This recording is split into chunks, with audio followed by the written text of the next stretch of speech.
Welcome, beautiful, to the Creating Change podcast with Emma Bradford.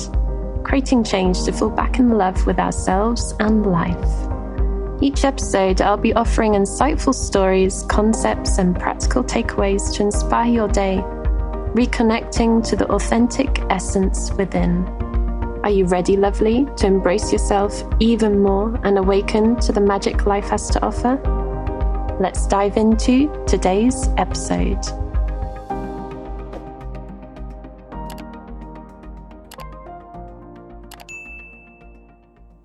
Hello and welcome to another episode of Creating Change with Emma Bradford. Thank you so much for being here, joining me today for this topic all about the masculine and feminine energies and why women actually can benefit from the masculine energy. It's not something to avoid. It's not something to run away from. As much as the coaching world, the polarity world likes to focus on women needing to step into their feminine, it's more about finding harmony within the two polarities rather than only focusing on one. And this is something I wanted to explore in this podcast. I don't have all the answers. This is still something I'm navigating. It's a huge topic. It's a never-ending exploration and journey, both within and also in relationships. And I don't think really any teacher has all the answers. There are just many different little snippets of the greater truth. And it's something for personal exploration, just really exploring this even further. So first of all, let's talk a little bit about what we mean by the masculine and feminine. These terms are used a lot within the self-awareness industry, and there can be a lot of misconceptions and preconceived ideas of what they are. And sometimes those are helpful guidelines, and other times they can be quite limiting and reinforce patriarchal views. So the masculine and feminine, the divine masculine, divine feminine, what that's talking about is the consciousness, the awareness, and also the energy and the expression of that energy. So many people talk about how the feminine is the energy. It's that expression of energy. It's the flow.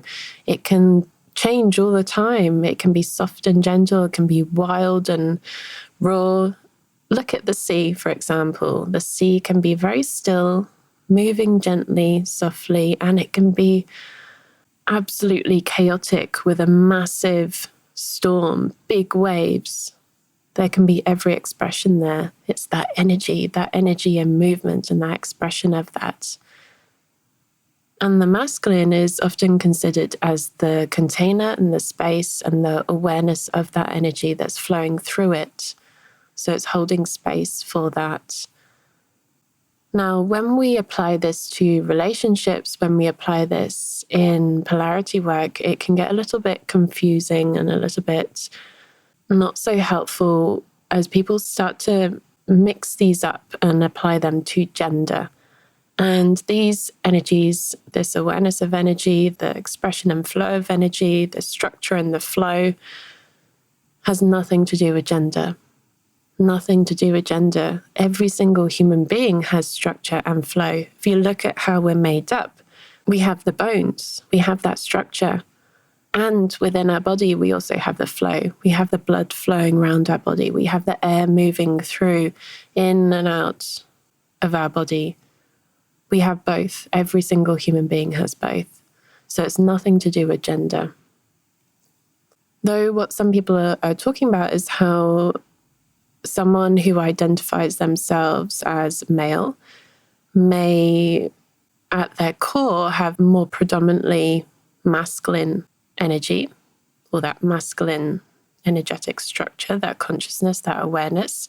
And someone who identifies themselves as female may have a core energy of the feminine, so that desire to express and be in that flow. And obviously we have everything in between as well. So even if you don't identify yourself with being male or female, as I said, every single human being has these polarities. And what we're seeing nowadays is so beautiful, that people are connecting to these different parts of themselves and having this freedom to express different parts of themselves and not really be focused on the gender, just be focused on how they want to show up in their energy and what energy they want to connect to more. As I said, this is a huge topic and one I'm still learning and navigating this. And what I wanted to talk about is how often in the coaching world and in the feminine embodiment world, there can be this perspective of women need to be more in their feminine. Society for many, many, many, many, many years has been focused on the drive, the direction, the ambition, the achieving, the results, and the intellect. So really strengthening the mind and the intellect rather than listening to the intuitive knowing and the creative aspect of ourselves. And that intuitive knowing and the creativity is what people often consider as the feminine energy. So that fluid flow, intuitive knowing, connecting to that and really noticing that. And that's something that many of us have forgotten, regardless of gender. So in society, it's something that we've forgotten to connect to our intuitive knowing. We've forgotten how to really discern and listen to the body, listen to the messages of the body and the heart and the soul, and live life paying attention to that and using the wonderful tool that we have, our mind, in life also. It's finding a balance. So when I see lots of posts online talking about how women need to get more in their feminine, or beings in general get more in their feminine, yes, on some level, we have forgotten that aspect. And also it's really important to notice not to swing too far to the other direction. It's about balance. It's about finding balance between the two, because as I said, every single person has both. We have our awareness and we have the emotions flowing through us. We have the structure within, and we also have that flow within. So it's really up to the individual. If they notice that they're a little bit out of balance, perhaps they've been focusing a bit too much on one.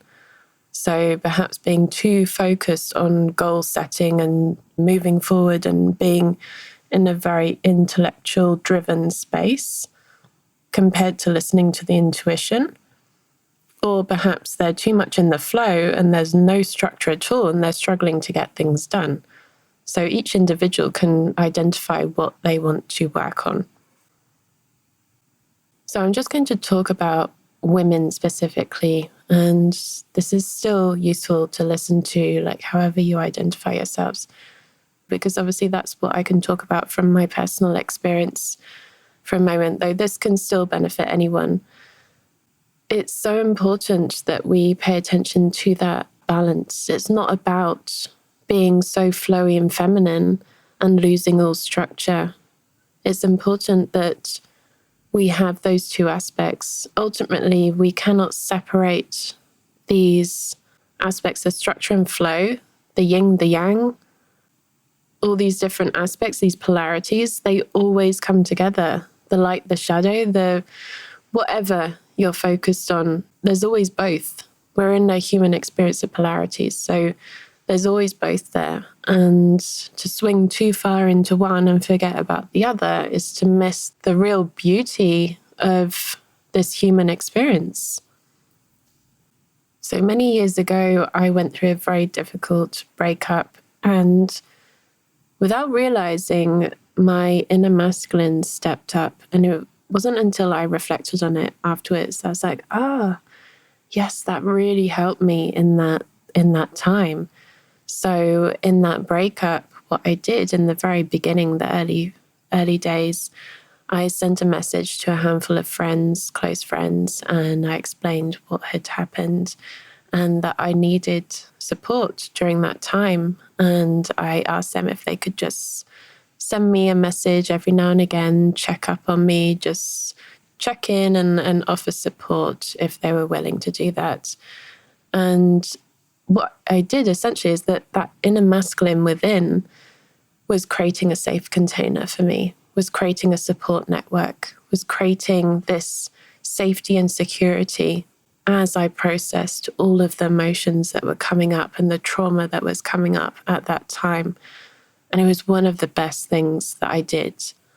So stepping into my masculine, my inner masculine at that time was such a healing thing to do, a really healing thing to do. And it was one of the key aspects in helping me to navigate that trauma and that breakup and having that support. So in those moments in the days and weeks afterwards where I was feeling so much and so deeply, I had messages from friends popping in every now and again.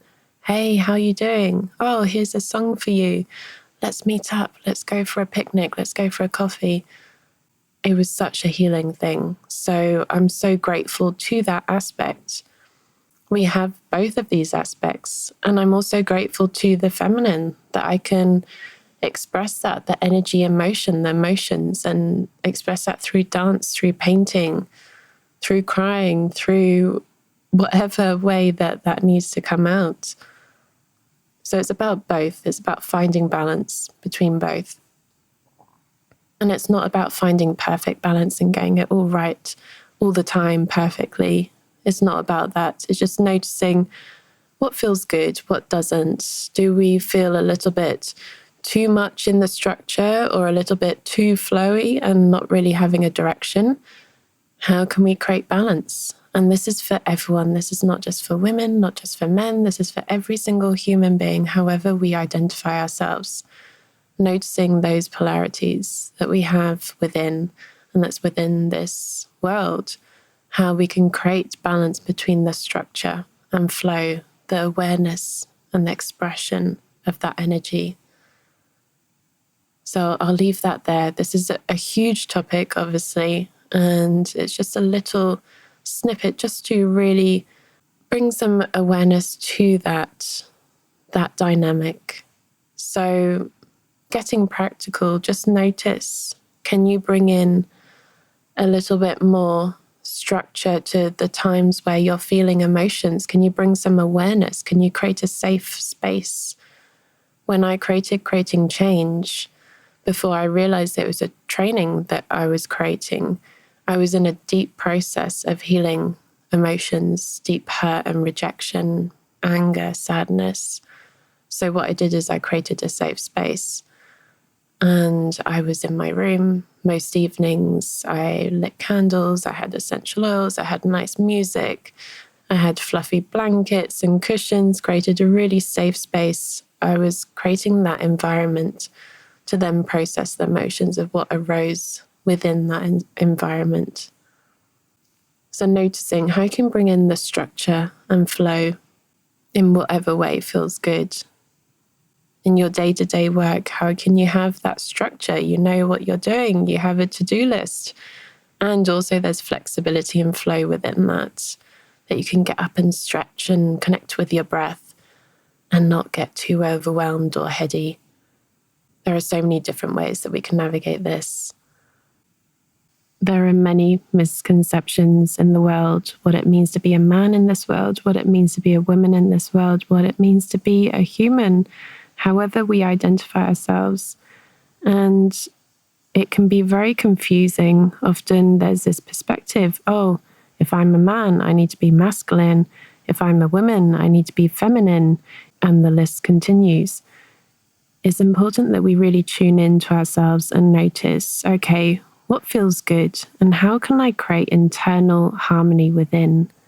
It's not about being more of one or the other in order to feel loved and accepted by others. It's about what feels good for ourselves and how we can create harmony within that. If this is something you like to explore further, we will be talking about this on Creating Change, the training that's coming up in March. We dive straight into this in Module 1, and we continue throughout the training. We even dance these polarities, and it's so much fun. It's so much fun to dance the different expressions of the feminine energy and to really connect to that awareness and that structure and bring that into the dance also. So we dive straight into that. And if that's something that you want to explore further, if you want to join us on Creating Change, there are online options, in-person options. I will put the link in the show notes so you can have a little look about all the options available and if this is something you want to explore further. It's over the course of 3 months and it's so much fun. We've had so much fun in all the past groups. There's plenty of dance, plenty of creativity, and you don't need to be a dancer or a painter to join. It's open to everyone, all abilities. It's all about reconnecting to ourselves in a fun and creative way. So all the details will be there in the link. And until next time, wishing you a wonderful week ahead. Thank you so much for listening to this episode, beautiful. You're amazing. All resources and links can be found on my website, www.emmabradford.net. Link is in the show description. Do come and join my community and share your takeaways from this episode. I'd really love to hear. And don't forget to subscribe so you don't miss any future episodes. Until next time, I wonder, what magic will you experience in life today?